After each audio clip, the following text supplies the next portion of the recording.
Lucas capítulo 17, versículos 5 e 6 diz assim: Os apóstolos disseram ao Senhor: aumenta a nossa fé. Ele respondeu: se vocês tiverem fé do tamanho de uma semente de mostarda, poderão dizer a esta amoreira: arranque-se e plante-se no mar, e ela obedecerá. Muitos pastores e líderes cristãos ensinam que precisamos ter muita fé para que Deus atenda às nossas orações. Mas não foi isso que Jesus disse. O que importa não é a quantidade ou o tamanho da fé que você possui, mas se você tem fé ou não. Jesus está nos dizendo nessa passagem que com uma pequena porção de fé você pode alcançar grandes milagres em sua vida.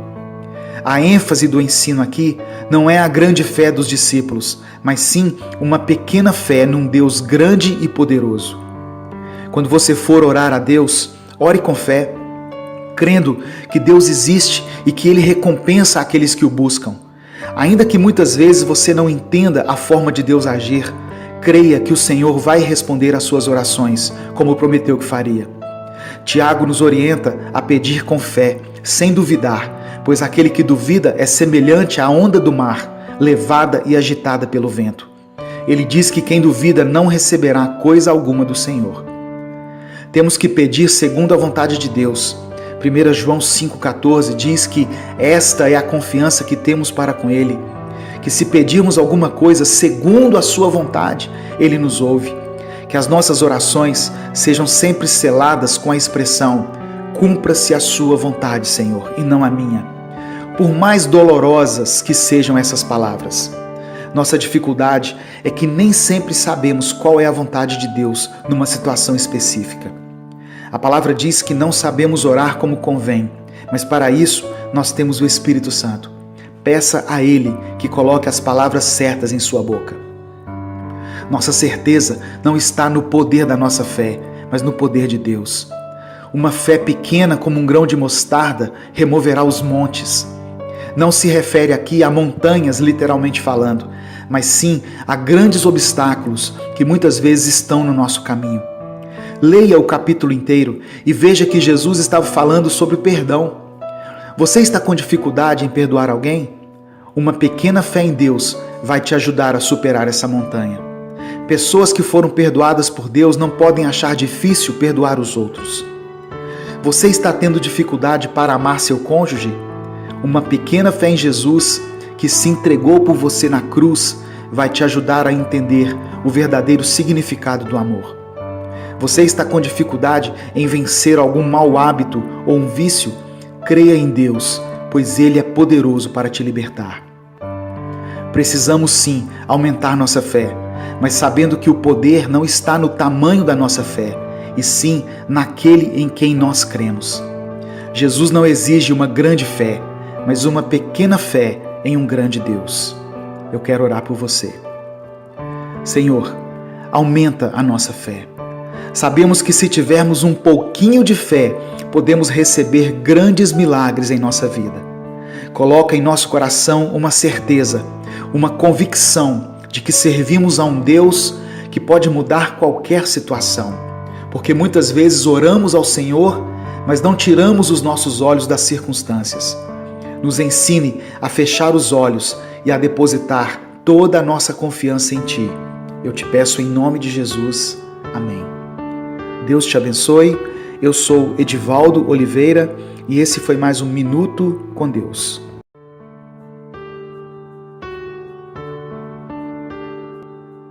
Salmos capítulo 4, verso 8 está escrito: Em paz me deito e logo adormeço, pois só Tu, Senhor, me fazes viver em segurança.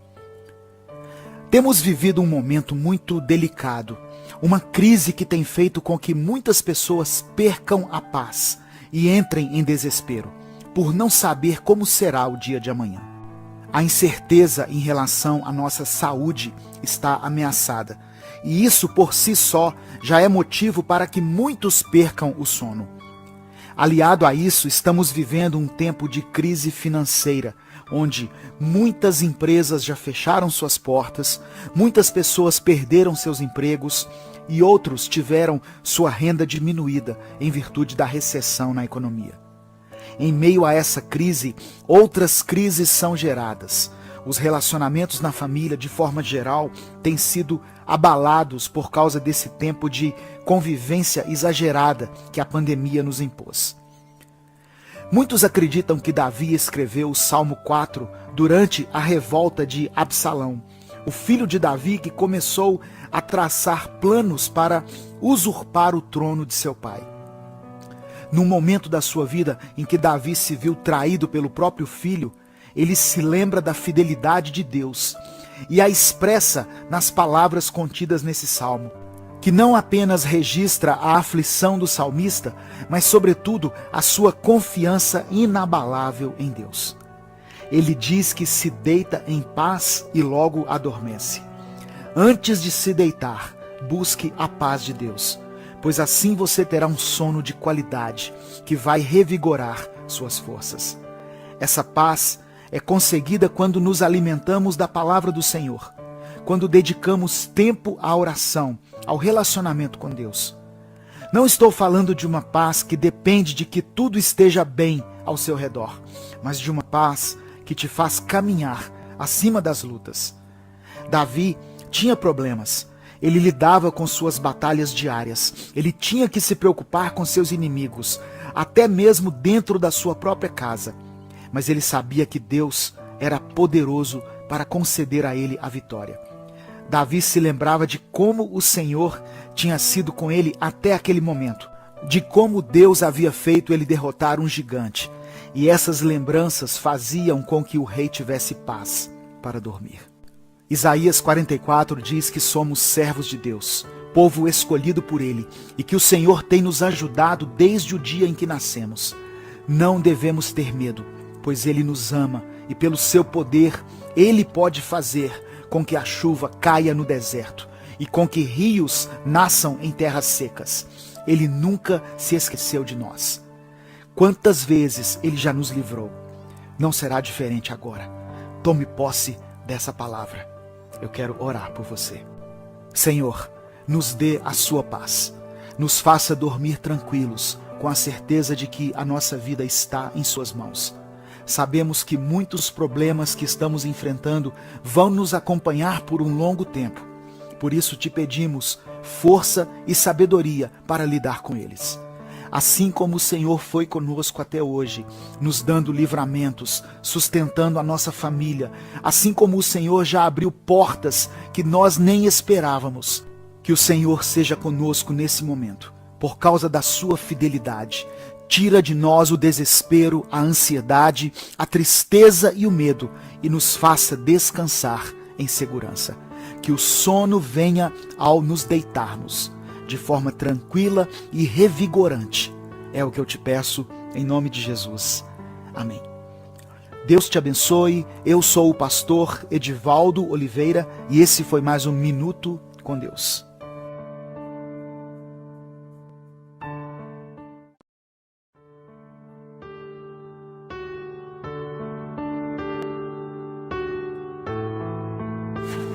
Segunda Coríntios capítulo 12, versículos 9 e 10 diz assim: Então ele me disse, a minha graça te basta, porque o poder se aperfeiçoa na fraqueza.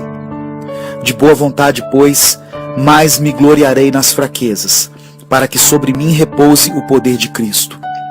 Pelo que sinto prazer nas fraquezas, nas injúrias, nas necessidades, nas perseguições, nas angústias, por amor de Cristo, porque quando sou fraco, então é que sou forte. Todos nós temos as nossas limitações. Muitas vezes enfrentamos situações que deixam evidentes a nossa fraqueza. Passamos por obstáculos financeiros ou por problemas em nossos relacionamentos, com nosso cônjuge ou nossos familiares, que nos deixam sem ação. Não porque não queremos fazer nada, mas sim porque não sabemos o que fazer. E atestamos a nossa incapacidade em resolver essas situações. Entenda uma coisa, Deus gosta de usar pessoas fracas, mas Deus quer usar pessoas que assumam as suas fraquezas, não aquelas que vivem se justificando, dando desculpas. Deus vê a nossa fraqueza como uma oportunidade para que Ele aperfeiçoe o seu poder em nós. Imaginamos que Deus somente está interessado em usar as nossas habilidades, mas Ele também quer usar as nossas debilidades. A palavra do Senhor diz em 1 Coríntios capítulo 1, verso 27, que Deus escolheu as coisas loucas deste mundo para confundir as sábias, e escolheu as coisas fracas deste mundo para confundir as fortes. Deus não permitiu as suas fraquezas por acaso. Ele quer que o poder dele se manifeste através da sua vida. Em Gênesis capítulo 12, Deus chama um homem que para alguns seria velho demais, chamado Abraão, para ser o patriarca de Israel. E ainda por cima, sua mulher era estéril.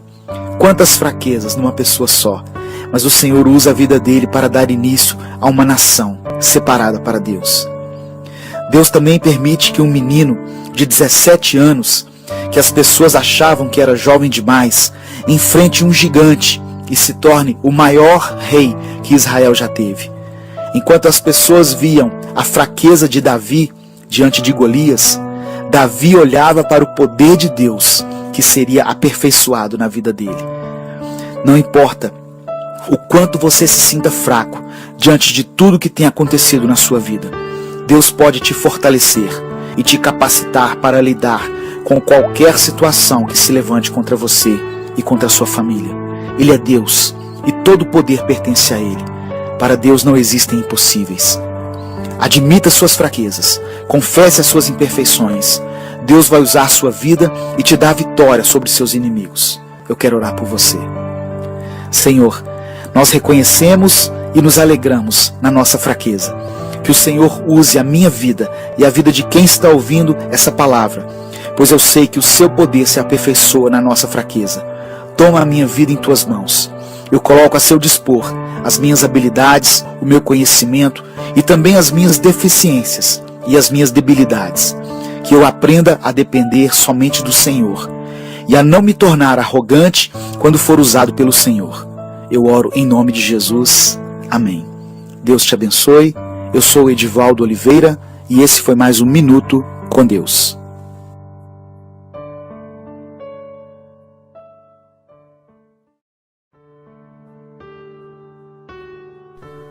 Segunda Coríntios capítulo 7, versículo 5 está escrito: Pois quando chegamos à Macedônia, não tivemos nenhum descanso, mas fomos atribulados de toda forma, conflitos externos, temores internos. A vida cristã é um desafio diário. Sempre teremos um motivo para buscarmos a Deus em oração. Por mais que nos consagremos e nos dediquemos às coisas do Senhor, de vez em quando Deus vai permitir que alguma situação fuja do nosso controle. São os conflitos externos, que podem ser representados por um desemprego, uma crise financeira, uma enfermidade, um conflito familiar ou conjugal, ou qualquer outra situação desesperadora que você esteja enfrentando. E ao passar por conflitos externos, a maioria de nós começa a sentir temores internos.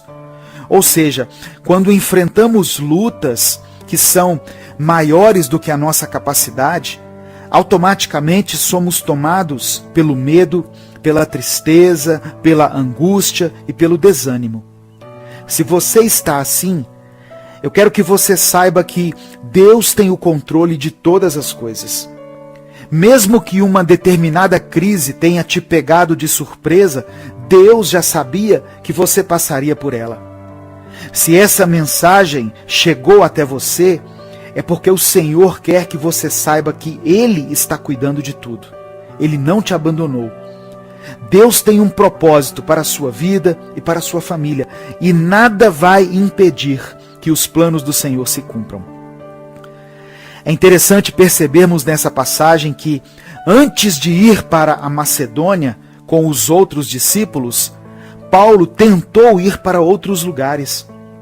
Porém, o texto diz que eles foram impedidos pelo Espírito Santo. E após tentarem ir para 2 lugares diferentes, eles concluíram que deveriam então pregar o Evangelho na Macedônia. Só que ali, depois de expulsar o demônio de uma mulher que dava lucro aos seus patrões por meio de adivinhações, eles foram perseguidos. E Paulo e Silas foram açoitados e lançados na prisão. Aquela que parecia ter sido a direção de Deus para a sua vida, trouxe para eles tribulações e adversidades. Mas mesmo assim, diante das perseguições e das lutas, eles não deixaram de louvar ao Senhor dentro da prisão. E à meia-noite, o milagre da libertação aconteceu. Um terremoto fez com que as estruturas da prisão se abalassem e as portas das celas se abriram. O que podemos aprender com esse episódio é que, mesmo que estejamos enfrentando conflitos externos e temores internos, ainda que você não esteja vendo a solução com seus olhos naturais, e mesmo que as correntes que te prendem pareçam ser fortes e inquebráveis, continue crendo nas promessas de Deus. No tempo certo, Ele vai agir, e você receberá a cura, a provisão, o alívio e a libertação.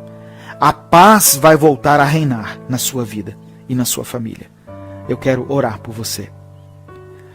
Pai, eu te peço que nesse momento o Senhor contemple a vida desse irmão e dessa irmã que estão passando por um tempo de conflitos externos e por causa desses conflitos se encontram desesperados.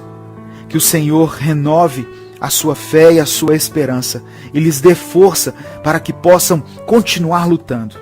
Restaura essa família e estabeleça um novo tempo para eles. É o que eu te peço em nome de Jesus. Amém. Compartilhe essa mensagem. Ela pode mudar a vida de alguém. Inscreva-se e seja membro do canal para apoiar esse projeto. Deus te abençoe. Eu sou o pastor Edivaldo Oliveira e esse foi mais um Minuto com Deus.